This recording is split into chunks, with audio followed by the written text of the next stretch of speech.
Coming up next will be Pastor Bruce Wall with Morning Inspiration, heard on the Boston Praise Radio and TV network.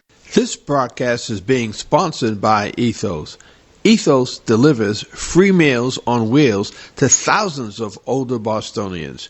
Go to ethocare.org, that's ETHOCARE.org, or call 617-522-6700 to learn more. That's 617-522-6700. We are proud to have Ethos as a sponsor. We want to thank the Taste of Eden restaurant for sponsoring this broadcast. Taste of Eden is located at 38A Norfolk Street in Dorchester, Massachusetts. Call Hoper at 617-283-0007. That's right. Give Hoper a call and let her know that you listen to Boston Praise Radio and TV and Boston Black News. I'm Pastor Bruce Wall, and we are live in the studio today, and I am going to spend some time talking about what a lot of us are talking about, and that's the violence in the city of Boston and some of the people and some of the events that are taking place to address the violence and to help people who are struggling with family members who are involved in criminal behavior, returning citizens trying to leave the institutions and come back to their respective cities or towns and not receiving the help and support that they need. So let's spend some time talking about this, and let's spend some time trying to understand what can be done, what we can do to assist with this endeavor. Father, I pray this morning that as we have this conversation, that you will open the door of understanding, allow us to be able to understand what it is that is taking place in our city, what's taking place in our towns, and how we can step up and be used by you to bring a change, a systemic change in our communities, in our homes, in our churches, in our places where we work. Help us, God, to understand what's happening and empower us with what we need to bring a change in the lives of hurting people. In Jesus' name, amen. Well, yesterday I received a flyer that came by way of the chat on my cell phone. And also, a couple days ago, I saw an article in the Boston Globe about the mayor and others, I believe Boston Partners, came together and had a day-long conference addressing the violence and crime that's taking place in our city. It's encouraging to see a lot of people focusing on this. The number of telephone calls that I have received from people who have invited me, and I feel humble that they invited me to attend some of the events that they were having to address the crime in the city. And many of these events I cannot attend because of my work here at the studio and at the church, but the invitations are still coming in anyway. And so today I would like us to talk about what the mayor attempted to do a few days ago. And then I'd like us to talk about the City Council Public Safety and Criminal Justice Committee. They're having a hearing on today at 5 p.m. The flyer says, join us at the Great Hall in Carbon Square. That's exactly where our church is located, in Carbon Square. It says, join us at the Great Hall in Carbon Square at 6 Norfolk Street for a city council hearing to discuss efforts to combat summer violence. Let me read that again. The City Council Public Safety and Criminal Justice Committee, they're having a hearing. It's docket number 0166. And on the flyer it says Thursday, April 6th at 5 p.m. that there's going to be a meeting at the Great Hall in Carbon Square at 6 Norfolk Street for a city council hearing to discuss efforts to combat summer violence. Now, this meeting will be hosted by Erin Murphy, an at-large city councilor, and Michael Flaherty, an at-large city councilor. It says, quote, a list of ways to view the hearing will be posted online prior to the start of the hearing at boston.gov/city council-TV. And so if you cannot attend the event today at 6 p.m. at the Great Hall, you can always tune in and watch it on the boston.gov/city-council-TV. I'm not going to be able to make it, although this is in my backyard. This is 2 blocks away from the church. But as I said to the people who are hosting the meeting on tonight, I said, this is Holy Week. And I have services on Thursday night. I have services on Friday night. I have a service on Sunday morning. So many of the churches are fully engaged in preparation for the resurrection service on Sunday, with multiple services taking place during the week. I'm not blaming the City Council Public Safety and Criminal Justice Committee that they did not know that, but they know it now. And I'm hoping that this meeting is going to be recorded, and if it's recorded, maybe I can get a copy of it and air it on Boston Praise Radio and TV and Boston Black News. Now, as I mentioned, the mayor of the city of Boston attended a meeting with the police commissioner and some community representatives, and I'd like to read a segment of the story that was written in the Boston Globe. It reads, Boston partners with national researchers to develop a new gun violence reduction strategy. Advocates and city officials also announced the community healing tour to address residents' concerns about local acts of violence. Now, this story was written by Travis Anderson and Ivy Scott of the Boston Globe. Boston Mayor Michelle Wu spoke at a press conference Tuesday alongside of city officials and other community leaders about the city's overall work to address the violence. Boston Mayor Michelle Wu spoke at this press conference as a part of a continued search for answers on violence prevention. City officials, clergy, advocates, and academics convened Tuesday for the first day of a week-long workshop to develop a focused plan for decreasing shootings in Boston. The workshop was organized in partnership with the University of Maryland's Violence Reduction Center, which selects cities around the country to help craft plans backed by data and informed by the past and present experiences of the residents. Quote, we are committed to eradicating in the city this year is outpacing last year, according to Police Commissioner Michael Cox. He said there have been 11 homicides so far in 2023, up from 5 at the same time in 2022.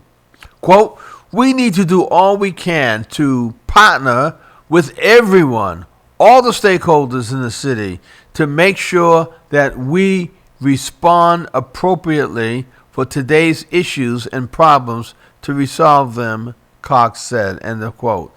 Thomas A.B.T. Apt, founder, director of the Violence Reduction Center, said the organization picks cities to participate in the study if the city's leaders have demonstrated a combination of need and commitment. Quote, we teach to fish, so we have to feel like the city is going to put the work in, Abbott said. Quote, and when I sat down face to face with the mayor of Boston, I was very impressed, end of quote. As part of the program's first day, the city was tasked with studying a brief history of gun violence in Boston, along with a summary of how to craft solutions that have lasting success. Anthony Braga, a criminologist at the University of Pennsylvania, who has studied gun violence in Boston over the past 3 decades, said the numbers tell, quote, a story of concentration, end of quote, where shootings occur frequently, quote, among a small number of people and a small number of places, neighborhoods that experience exclusion from power and opportunity, creating the conditions for violence, end of quote. In the 1990s, roughly 1% of Boston's children were involved in gangs, while those groups were responsible for about 60% of youth violence. Today, the story is similar. Boston's police data from 2018 to 2022 suggests gang members account for less than 1% of the city's residents, but are responsible for at least 1/3 of all shootings. And even among so-called gangs, police data indicates that some groups are far more active than others in the city's pattern of gun violence. Apt acknowledged the importance of violence prevention, recovery, and reinvestment in driving down shooting numbers, but stressed that the goal of the workshop was to create intervention strategies for the city to begin rolling out in the coming months. Quote, we know the answers are in our community, end of quote, Wu said. She added that Boston's roots in violence reduction from the 1990s could benefit from studying, quote, what cities across the country have developed on top of our practices, end of quote.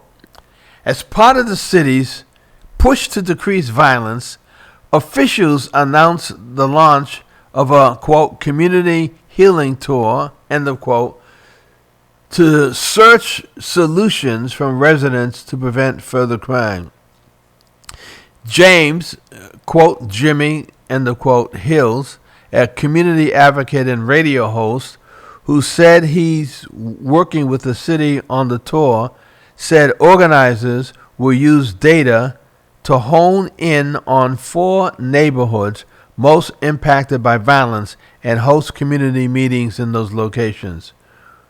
The ultimate goal of the tour, Hill says, quote, is that we bring ownership of the improved quality of life back into the community, but supported by the city, end of quote.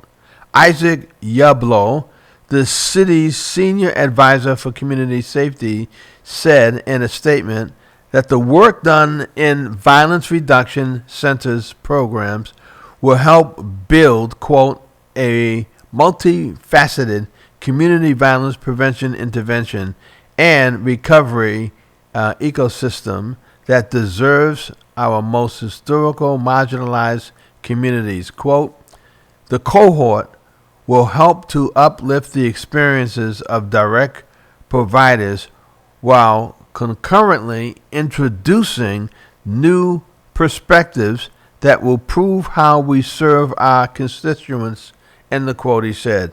Reverend Jeffrey Brown, Associate Pastor of 12th Baptist Church, said, the city must use the workshop as an opportunity to come together ahead of the summer and push harder to ensure that no neighborhood is considered a place where violence, quote, just happens, end of quote. Boston is one of the safest cities. This is the quote. Boston is one of the safest cities in the country, but that's not good enough. If you live in a neighborhood where you hear the gunshots on your back stoop or your front porch, quote, he said, quote, it's about ending the era of violence in our city, end of quote. Now, that's a lot.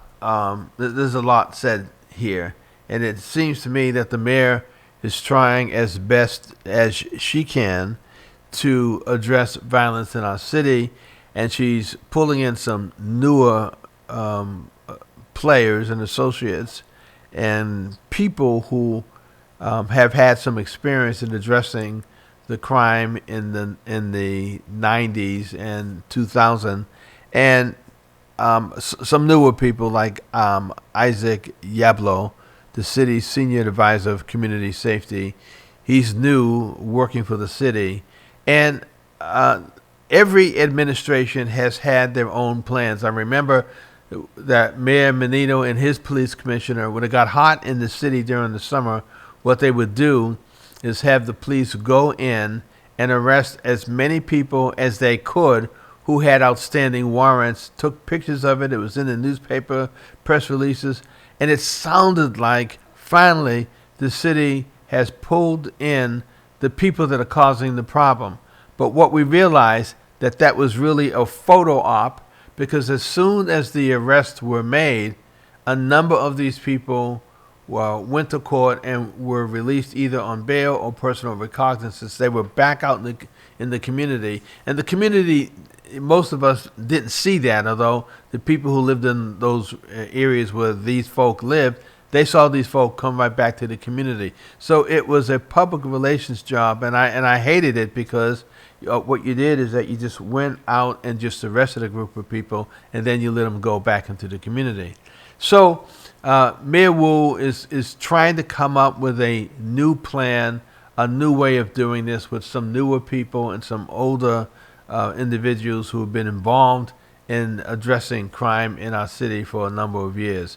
Will it work? I don't know. But I'm going to make this comment, and I made the comment to the people who are hosting the hearing, the City Council Public Safety and Criminal Justice Committee's hearing on tonight at 5 p.m. at the Great Hall.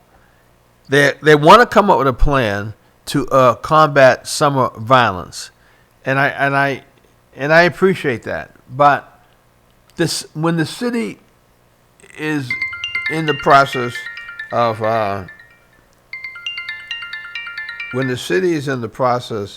of building apartments and renovating apartments, and when the city's actually trying to do something like that, what happens is that they never focus on just the summer.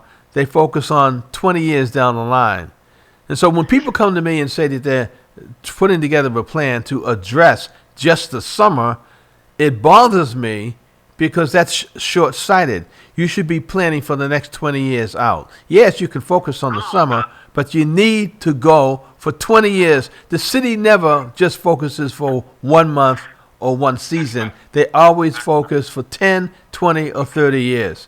And so I'm receiving some phone calls right now, and I'm not going to be able to answer them because I'm live on the air. So I'll call some of these individuals back. And I appreciate the calls that are coming in, but I want to stay with this, and I will call people right back as soon as this broadcast is over. Bye. Okay, bye-bye. So again, there needs to be a comprehensive, keyword is comprehensive plan. Now, I don't have the answer and I don't have the solution to violence in our city and town. A lot of what I know is very old and may not work in this town during what's going on in our city presently. But I would like to see laid out again the City Council Public Safety and Criminal Justice Committee.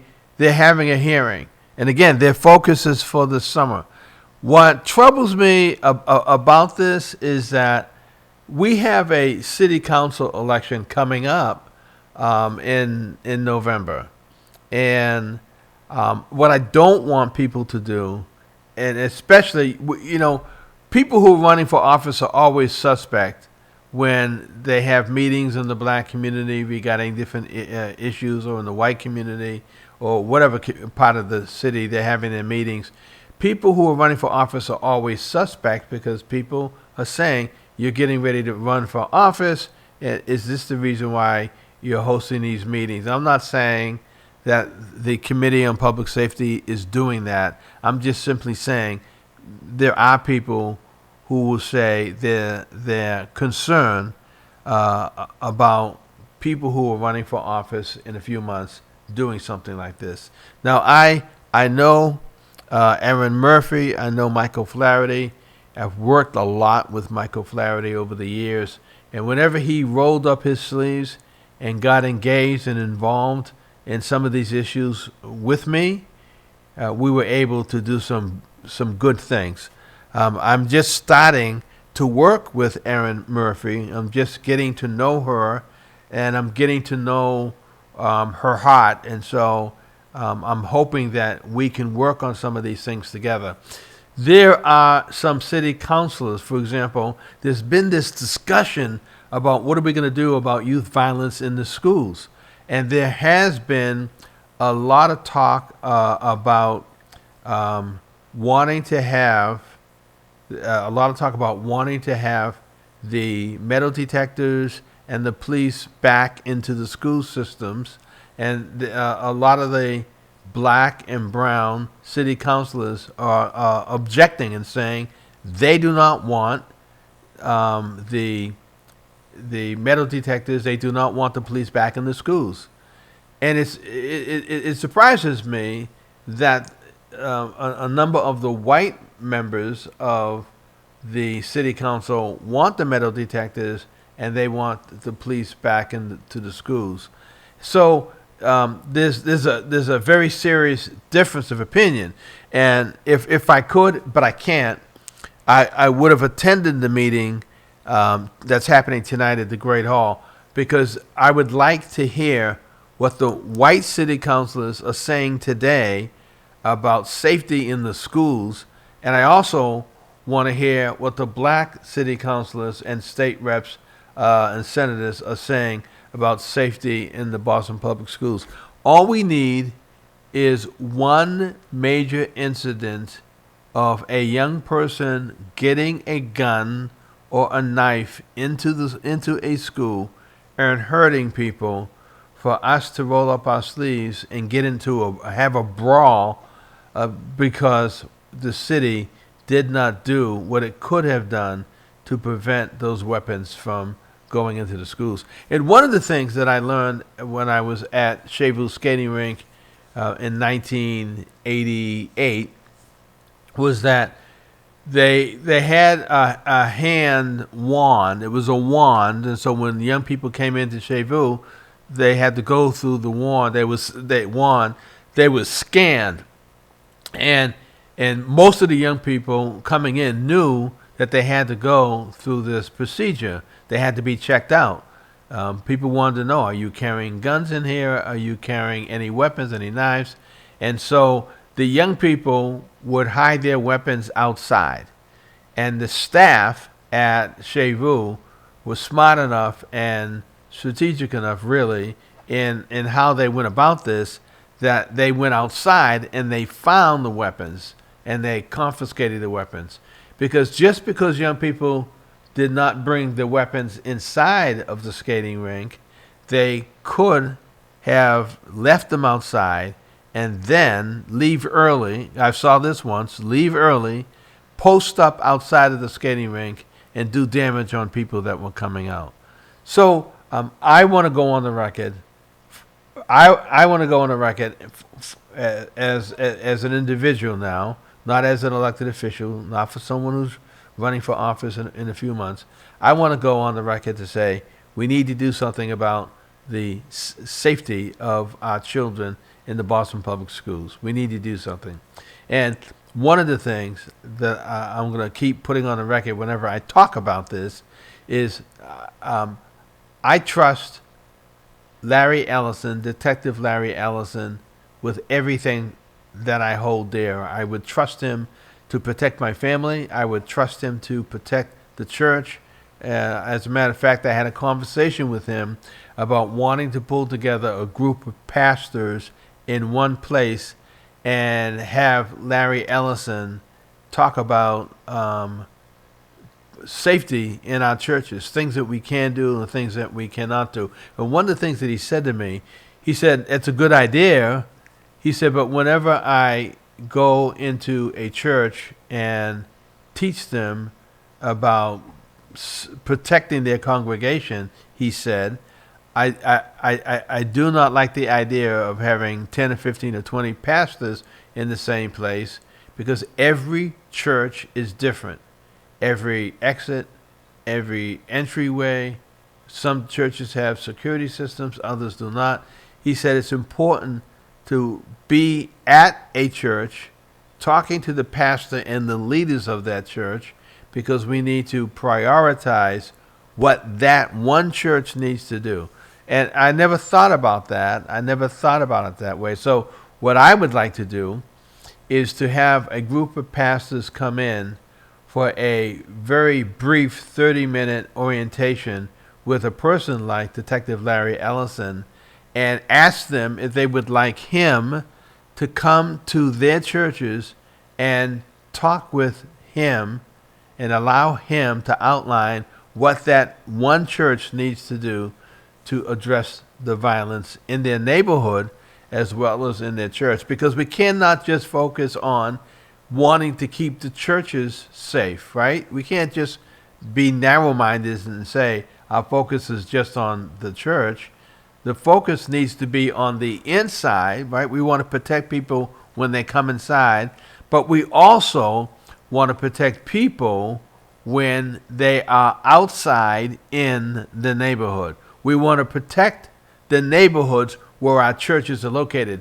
And years ago, when I first came to Carbon Square, we had identified 10 blocks around the church, and my position was that we wanted to make the 10 blocks drug, crime, and gang-free. Now, did we ever achieve the goal? No. You're never going to achieve it 100%, but it kept us out on the street. It kept us doing what we were doing. For 30 years, I have walked the streets in Carbon Square. Now that I'm getting a little older, and cannot walk as long as I used to walk, and spend as much time out in the street, we set up a prayer station in Carbon Square by Carbon Park, and people come to us and we go to them. We feed people. We give them things that they can use in their homes. We do the best that we can. We've given out clothing. So things have changed. But I have not left the street. And by being in the streets, I get to see and I get to learn what's happening in Carbon Square, and I can come up with some possible remedies to the things that are happening in the area where our church is located. And so Mayor Wu had this conference with the police commissioner and some of the individuals that are going to be involved in this. They're calling it the ultimate goal of the healing tour. There's going to be a healing tour that will be going into different neighborhoods in the city. Also tonight at 5 p.m. at the Great Hall, Aaron Murphy, an at-large city councilor, and Michael Flaherty, at-large city councilor. They're hosting a meeting to address the this violence that's taking place in the city of Boston, and they want to discuss how they're going to combat summer violence. But I've again spoke to one of them and said we have to go beyond just the summer. I want us to focus on the summer of 2023, the school year of 2023 and 2024, and I want us to take a look at how we are going to address violence in our city for the next 10 to 20 years. How are we going to do it? And if we come up with a comprehensive plan for the next 20 years, there'll be planning about resources. There'll be planning. The planning will go beyond a number of these elected officials that are in office now, because it should not depend upon the elected officials. It really should depend upon the people that are living in these communities. What we need from the elected officials are the finances, right? We need from the elected officials the city budget to address crime. We need that budget to have money in it for us to fight crime for the next 20 or something years. And the only way that we're going to be successful, the only way that Georgette and I and Nate Skia and Alan Swartz and Bobby Woodson and many of us was successful with Drop a Dime is that we were at it for over 10 years. We stayed with it as long as we could. The only way that I was successful in navigating my way in the whole criminal justice system and juvenile justice system was that I spent 24 years as a clerk magistrate in the Boston Juvenile Court. And I began to look at parts of the city that was successful in addressing the violence. And I talked to the leaders, the elected leaders of those sections of the city. I spoke to the police department. I spoke to the federal authorities. And I gleaned from all of them what we could do in Roxbury, Dorchester, and Mattapan to bring some hope to the residents in our community. And we did it for a number of years. Now, again, let me go back. The reason why we have fallen back and slipped back into what was happening in our city in the 80s and 90s is because the plan did not go long enough. With each new elected official, whether it's in the mayor's office, the city council, or state representatives or senators, everybody came up with their own concepts and plans, analysis of what's happening, and people didn't look at what was already done and how they could build for the next 10 or 20 years on what was being done and what was successful. What people did is that they came in with an idea of wanting to do their own thing, and they did not carry on the successful things that were done in the past. So there's so much that I can say about this. I would like to have Reverend Eugene Rivers in the studio engaging me on this. I would like to have Detective Larry Ellison and Dr. Bradley in the studio helping me to tease this out. I would love to have Tracy Lithcutt in the studio helping me to think this through and talk about how we can put together a plan. And I will say there, I believe Jamal Crawford had put together a plan. I saw his plan. I put together a plan. And very recently, another activist put together a very comprehensive plan to address the crime in the city, not just for the summer, but beyond. And we're trying to get this plan to city government, but they have not acknowledged that they wanted to sit with us. So the plan probably will not be seen by those in city government who should see the plan and consider acting on it. But again, I would like to have a week-long discussion here at the station. 1 week, 1 to 2 hours each day, talking about this, no holds barred, calling the names of the people that can help, speaking to the mistakes that others have made. I'd like us to spend a week. It's one thing for the mayor or the senators or all the elected officials to have their meetings and have a select group of people that they feel comfortable with in the meetings. I understand why politicians do that. But we're not going to do it that way. We're going to have an open meeting here in the studio, live on the air, and we're going to address this and call names. Because the only way that we're going to be able to see what's happening in our city, the violence, turn completely around, is if we bring everybody to the table. And when I say bring everybody to the table, I mean talk about it publicly on the air and talk about who's successful in addressing the violence, what groups, what organizations, what people have been successful, and who are the people that are in the way, that are more focused on what they can receive. They're more focused on what their financial and economic needs are.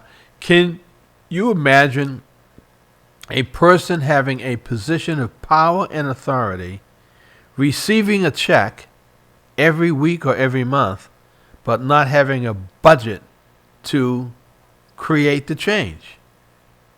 That is not a plan that can be successful. If you have people in positions of power who A, do not know what they're doing, and B, do not have a budget, and that happens in the state, that happens in the city, sometimes that happens with the federal government. They put people in position because they want their persona, they want to be associated with these people, but they do not give them the power and the authority that they need to bring about the change. And I remember, my last comment is this. I remember when Joe Carter was appointed as a superintendent. He went from street cop to a superintendent, if I'm correct on this. And I'm going to call him and ask him about that. And he was then placed in a position where he could make major systemic changes in how we were addressing the violence in the city. And he also was assigned to protect many of us who were on the streets, working with the residents and helping to train and teach them how to fight back. We need a new Joe Carter. And a new Joe Carter, for me, would be Detective Larry Ellison. Can you imagine if Detective Larry Ellison became a superintendent and had complete authority to not have to ask for permission? Because if something happens in the city and I want to know something about it, I pick up the phone, many of us pick up the phone, and we call Detective Larry Ellison. What's frustrating is that when his phone rings, he doesn't answer it because he's on the phone talking to somebody else who's called him asking for help.